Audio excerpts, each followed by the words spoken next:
Salut à tous, heureux de vous retrouver sur Direct Course, votre émission quotidienne sur canalturf.com. On se retrouve pour ce programme du samedi 20 mars. C'est l'hippodrome de Saint-Cloud qui propose un tiercé carte et quinté plus, réunion 2 sur l'hippodrome de Lisieux. Consacré aux trotteurs, j'aurai quelques informations très intéressantes à vous transmettre au cours de l'émission. Réunion 3 sur l'hippodrome de Toulouse en semi-nocturne. On va commencer par le tiercé carte et quinté plus, programmé dans la quatrième course du programme en ce samedi sur l'hippodrome de Saint-Cloud. Départ prévu aux alentours de 15h08, une épreuve réservée à des sujets de 4 ans. Autant vous dire que cette épreuve, le handicap de Saint-Cloud, ayant réuni 18 partons, s'annonce difficile à déchiffrer, car la plupart des compétiteurs présents au départ sont à des vitesses perfectibles, et il faut s'attendre donc à quelques surprises dans cette épreuve handicap divisé.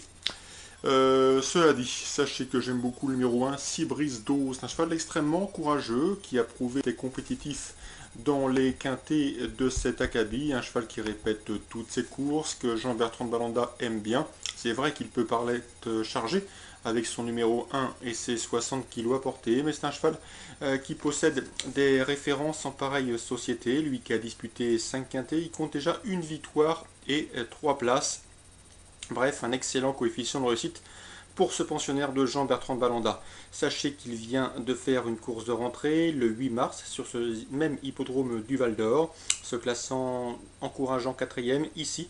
Il évoluera sur un tracé plus long, il passe de 2100 à 2400 mètres, un rallongement de distance qui va lui convenir à merveille et dans ces conditions. Avec son numéro 1 dans les stalles, un atout, surtout que la piste est neuve à Saint-Cloud, eh bien, il peut parfaitement jouer les tout premiers rôles. J'en ferai mon favori, numéro 1, Cibris d'eau, compétitif malgré son poids élevé. On se méfiera également dans cette épreuve de l'élève de François Doumen, c'est le numéro 6, à savoir Diamond Boy. Un cheval qui est également confirmé dans les handicaps, il est confié pour l'occasion à Thierry Tullier. Ce cheval a également des atouts à faire valoir car il aime galoper aux avant-postes et je pense que ce début de saison à Saint-Cloud c'est toujours un avantage. On l'a vu lors de la première réunion à Saint-Cloud, ce n'est pas évident de revenir de l'arrière-garde. Les chevaux calés le rail ont un bon terrain qui leur permet de bénéficier d'un bon parcours et de pouvoir placer souvent une banderille décisive à l'entrée de la ligne droite, et pour ces raisons ce numéro 6 Diamond Boy me plaît à l'évidence pas mal dans ce quintet, je le pense compétitif pour une place dans les 5 premiers. On se méfiera également du numéro 11, Air Woman, pouliche d'une louable régulière pour elle, son expérience dans ce genre de tournoi, elle qui a déjà disputé pas mal de handicaps de cet acabit, elle est somme toute assez bien placée sur l'échelle des valeurs, en tout cas prise à son poids, et elle aussi a un bon stall, un paramètre qui peut lui permettre de jouer un bon rôle. Elle occupera sans doute l'un des bons rangs en partant. Pour la surprise, attention au numéro 13, spécial Galiléo, ce ne sera pas le cheval de tout le monde et pourtant il convient de s'en méfier car ce cheval qui débute dans les handicaps a quelques lignes intéressantes en province et notamment dans le sud-ouest, région dans laquelle il a disputé la plupart de ses courses. Il n'a jamais eu en 9 sorties publiques. Pourtant, Anne Masseca fait du très bon travail avec lui. Anne, son entraîneur, eh bien, l'estime un petit peu. Le cheval semble correctement pris par le handicapeur, en tout cas correctement situé sur l'échelle des valeurs, ce qui, à mon sens, lui confère une chance de bien faire d'emblée dans les handicaps. Et je terminerai avec le numéro 16, Question d'or. Ce Hongre de 4 ans vient de prouver qu'il fallait compter avec lui dans les tournois et les quintés de cet acabit, lui qui vient terminer deuxième, battu de peu à Cagnes-sur-Mer, sur 1500 mètres, seul bémol le concernant, il aborde pour la première fois la longue distance, en tout cas une distance plus longue de 2400 mètres, et ce constitue peut-être le seul point d'interrogation, mais a priori, vu dans l'action dans laquelle il a terminé la dernière fois, il faut s'attendre à le voir se plaire sur ce parcours de classique des 2400 mètres. Donc si on se résume dans l'ordre des numéros, le 1, le 6, le 11, le 13 et le 16 seront mes préférés pour ce quintet. Mais je vous le répète, le quintet est ouvert et c'est surtout une affaire d'impression que nous avons difficilement pu des bases solides dans cette épreuve. On se pose amateurs d'outsider valable, pourquoi pas, du numéro Canta Biatra, pouliche de 4 ans, qui a été faite en Provence par Alain Couetil. Elle possède à l'évidence du galop, comme on dit, du potentiel, et Alain Couetil n'est pas un homme à présenter ses chevaux en région parisienne sans y avoir quelques espoirs de réussite. Donc méfiance à elle, le Santa Biatra, pour une surprise à belle cote, dans lequel c'est loin d'être impossible. Le programme de Saint-Cloud de ce samedi est d'ailleurs de qualité. Nous aurons une course réservée à la jeune génération, mais également d'autres courses tremplin vers les belles épreuves du printemps. Sachez que dans la première, ce sera intéressant de revoir en piste le pensionnaire des Lelouch, Kazakh Wildenstein, à savoir Izevoski, c'est le 102. La même Kazakh, même entraîneur, même jockey, Anthony Crastus dans la deuxième, avec le 200 Warmonger, un poulain qui avait été victorieusement sur ce même hippodrome de Saint-Cloud, sur 1600 mètres. Il est rallongé de distance, cela devrait pas. Il fait sa rentrée, mais c'est un cheval qui mérite d'être suivi car il possède à l'évidence qualité comme il l'avait montré lors de ses débuts. D'ailleurs, sachez qu'Eli Louche et Anthony Crastus s'étaient imposés dans cette épreuve l'an dernier avec un certain Ouagir qui ensuite avait monté allègrement les étages avec succès.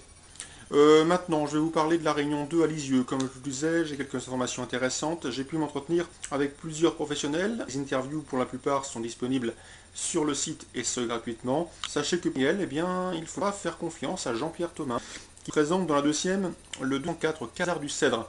D'après lui, le cheval possède une belle chance, il est en forme, il évolue dans une catégorie qui lui confère une chance, il part en tête et dans ces conditions, il faut s'attendre à le voir jouer un bon rôle. D'après moi, sa place est parmi les 3-4 premiers, car il trouvera sur sa route le 206 au Wellington, un compétiteur entraîné par les Hollandais Hugo Langeveg, père et fils. Donc attention à ce 206 Wellington, il est en retard de gain, il est confié à Alexandre Brivard, et c'est un cheval plaît sous la selle, rapide et possédant une belle vitesse de base.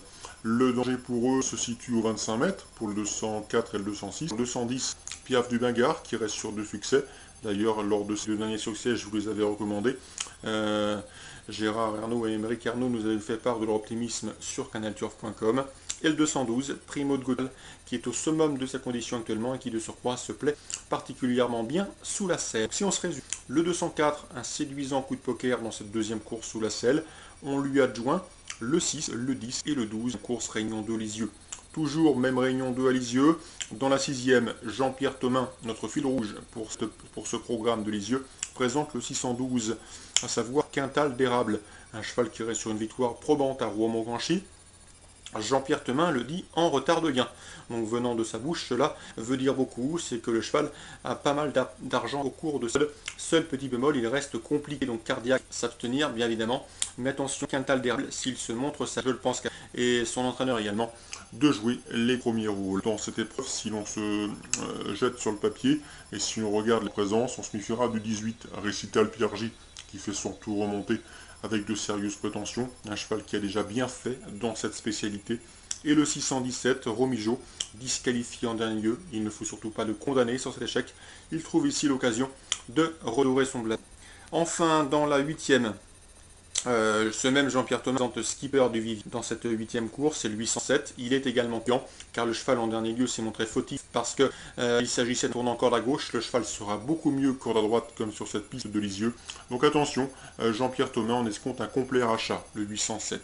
Dans cette épreuve, sachez également que Jacques Leloutre estime beaucoup et attend un très bon résultat du 808 dans cette épreuve, Sapitano, un cheval qu'il a préservé pour cette période. Il a volontairement fait sur les mois afin de le ménager, de le faire vieillir, mais également de prendre des gains au printemps. Un cheval reste sur de bons résultats. Il court intervalle rapproché, certes, mais en dernier lieu, avec un meilleur parcours, il aurait sans doute triomphé.